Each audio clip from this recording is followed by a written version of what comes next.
Good morning, participants. Today I am here to convey the merits of having or implementing the continuum programs.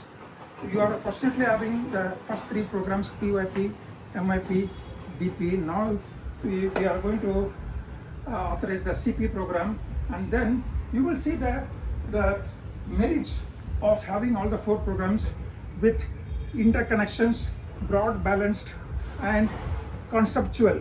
All these are you can cultivate right from the PYP or UIP to MIP, DP, and CP. So there are more merits.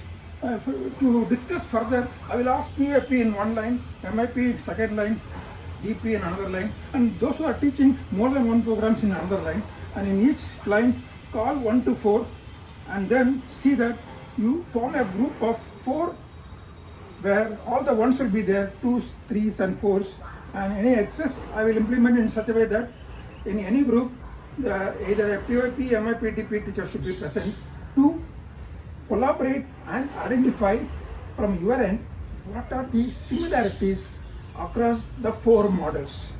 What are the dissimilarities across the 4 models? By looking at the model, we can talk 1 hour for the similarities, for the dissimilarities. So that is how they all are, I am saying that, connected.